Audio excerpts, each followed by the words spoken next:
We had a child that had traveled 9 hours by road with something stuck in their airway. My wife calls me in a panic.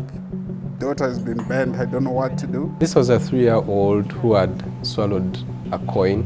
21% bends. A 7-year-old girl. Child was less than 6 months. The beep is going down and it doesn't seem like everyone is concerned about the beep. He said, no, you can't do that. I'm here, I have the knowledge, I have the expertise, but I just can't reach everyone. You could lose the child. They just arrived in the nick of time. A lot of people don't understand what we do. Such moments made me think like maybe there is this gap that we need to fix. You know, it really shows how much your services and skills are needed. Thankfully, the child survived. The child did survive. We lost the child on table. If we had had a pediatric anesthesiologist, I think maybe the outcome would have been different. Yeah.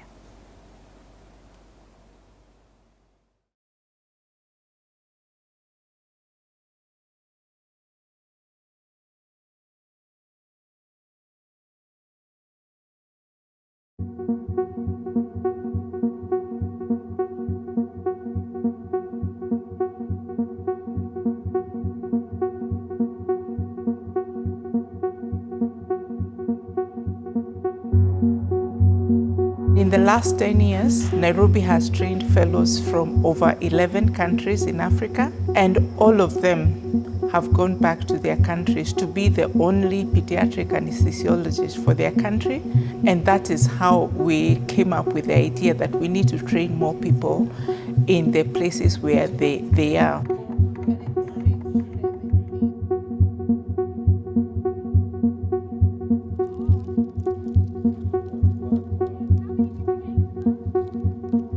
This is our second year of the Pediatric Anesthesia Fellowship for PATA. We have fellows from Zambia, Uganda, Nigeria, as well as Kenya coming through. My name is Sompwe Mwansa. I'm a pediatric anesthesiology fellow under the Pediatric Anesthesia Training in Africa program. I'm Ronald Bisegera, a pediatric anesthesia fellow.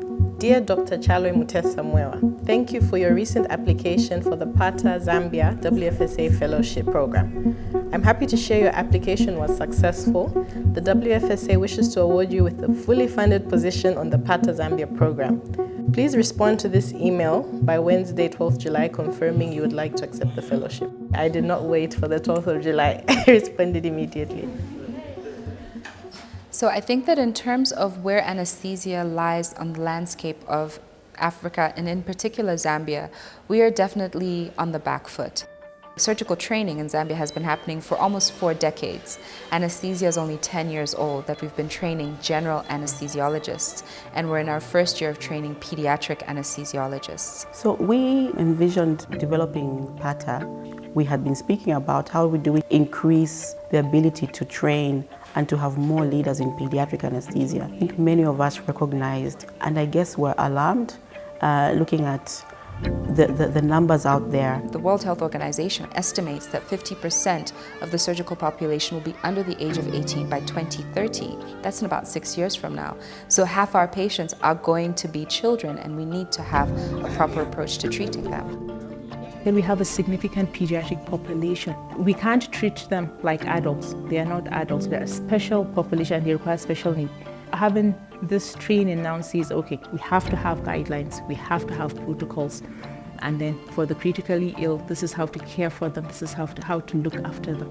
My expectations is I'm going to learn how to offer safe anesthesia for complex pediatric surgeries. I'm hoping to gain more skills in training others.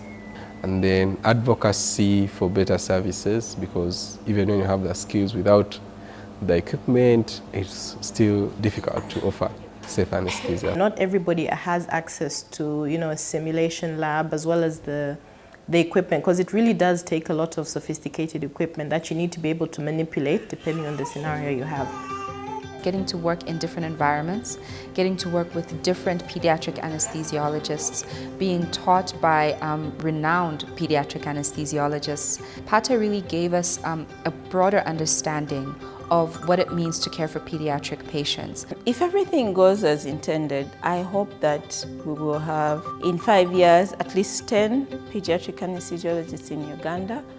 That means better training for just the residents coming out of the universities, better training for the non-physician anesthesia providers who still provide the bulk of anesthetics for patients, especially children in most sub-Saharan countries. And then of course we'll have more pediatric anesthesiologists who will be able to work in the roles of clinician providers. You know, if you have numbers, then it allows people to serve in other roles, right? So sit at the leadership tables and make decisions, get involved in policy making, as well as, you know, engage in more research in the field and help us to use data that comes from our own settings. I come from a place where anesthesiology as a specialty is young, and because of that, you find that you really need leaders and educators in different specialties for the specialty to actually grow. Being one of the first people who's qualified under this program means that I'm in the unique position to be able to speak about this program, the benefits of this program, the need of this program. What I would look forward to is seeing that almost every African country has a training program for this pediatric anesthesia fellowship. When you've got a happy team, outcomes are better.